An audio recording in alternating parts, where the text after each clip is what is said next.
Next up, Nonfiction November. Let's talk about it.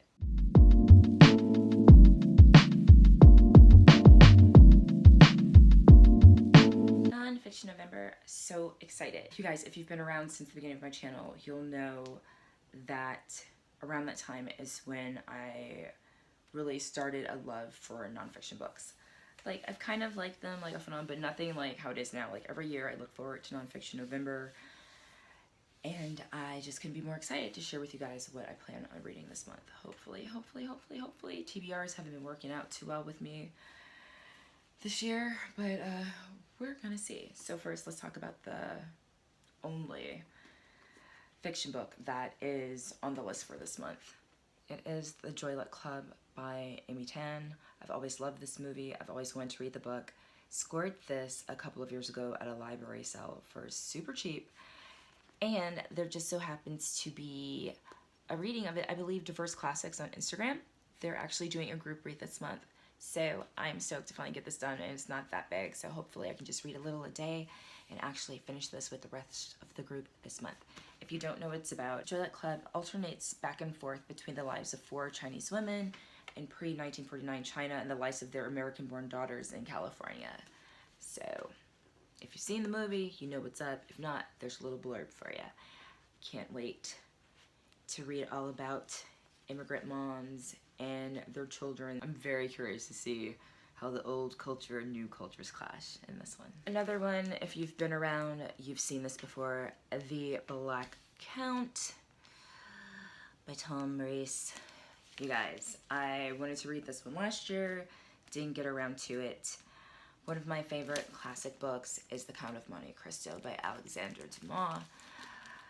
Little do most people know is that he actually based it on, I believe it was his father or his grandfather. So this is the true story of the main character that was in A Count of Monte Cristo. So I'm very curious to hear all about this, especially being Black or Caribbean or Black Caribbean, whatever, during like the Napoleonic age, because we all know about Napoleon and Black folks, and if you don't, look it up, boo.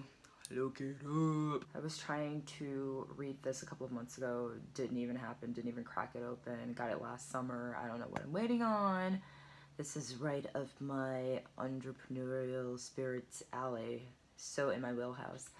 Finally gonna try to read The $100 Startup by Chris Gilbo. And it is just as it says, how to go into business for yourself with very little money up front. I've actually started reading this, only one chapter though, like I'm lagging. But I am faithful if I read a chapter a day that this will be done by the end of the month, and it will get some creative juices flowing on how a hustling sister can add some new things to the roster for her hustle in the new year. You guys, so stoked. Finally gonna read Scar Tissue by Anthony Kiedis. I'm so excited. Bubba actually got this for me, like, oh my god, I don't even know how many years ago, you guys. Like, so long ago, and I'm a terrible girlfriend. I still haven't read it, even though I want it, even though I used to be obsessed with Anthony Kiedis when I was little, have been a fan of the Red Hot Chili Peppers since, oh my god, like before junior high. Absolutely love them, love him. I used to want to marry him, like when I was little, like love him so much. So I'm actually buddy reading this with one of my in real life friends, and I'm super stoked. Her Instagram's not public, or I'd shout her out. We have a love for him and a love for the Chili Peppers, who I think are actually gonna be releasing a new album in the new year, if I'm not mistaken. So perfect time to be reading this about my boo-boo.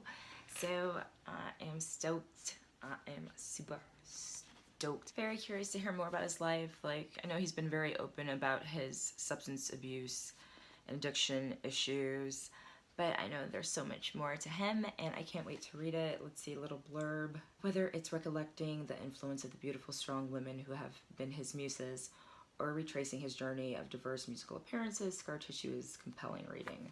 It's a story of dedication, debauchery, of intrigue, integrity, of recklessness, and redemption. A story from a musical innovator who influenced a whole generation of musicians. So true, so true. And I'm lucky enough to have seen them live. Hope to see them again. One of the best shows that I ever went to. Like, Dancing in the Aisle's good. So if they're coming and you guys like them, definitely try to check them out. So good, such a good experience. That's something that I want to read more in the new year. More like rock and roll, like rockstar memoirs. There's a couple about the Clash that I want to read. I read the one about Motley Crue, which she also read. I recommended it to her, and it is absolutely like fantastic, so good, and she loved it. So now we're gonna knock this one out. But there's a couple in like the history of like punk rock and punk rock feminism. Those are a couple of things I hope to touch on in 2019. But for this nonfiction November, this is like the highlight of my month. Have to finish, need to start it. Gotta do what I gotta do to make this one happen. There's a couple of audiobooks that I'm putting in the mix as well, just because I've been struggling with reading and keeping up with TBRs, so I am pulling from these and from these two audiobooks. The first one, Brain on Fire, I forget the author's name, I'm a terrible person, but it's about her struggle with mental illness and spending, I believe, 30 days in a mental institution and her experience with that. Sounds fascinating. Everything that I hear, everybody says it's so great. There was a movie that was made, everybody recommends that as well, so I definitely have been wanting to read this for a while and can't wait to give it a listen. And the second audiobook that I hope to get to is You Don't Have to Tell Me You Love Me by Alexi Sherman. And I came across him reading The Absolute True Story of a Part-Time Indian, which was loosely based on his life. Absolutely loved it, fell in love with the writing and his style, and have been wanting to read something else by him since. So it's the story of his life living with his mother. The title says a lot. I don't really want to know more. Sorry, I can't share with you guys any more information, but I kind of want to go into it with a clean slate. So I'm hoping to listen to those two as well, because I do my audiobook thing when I'm driving on the road. So yeah. Biting off a lot, people. For a slow reader, biting off a lot. Yikes. That's it. That's the plan for Nonfiction November. Are you guys participating? If so, what are you reading? Did you make a video? Let me know below. And I will hopefully be checking in with you guys at the end of the month with good news about these lovelies. Thanks so much for watching. See you guys next time. Bye.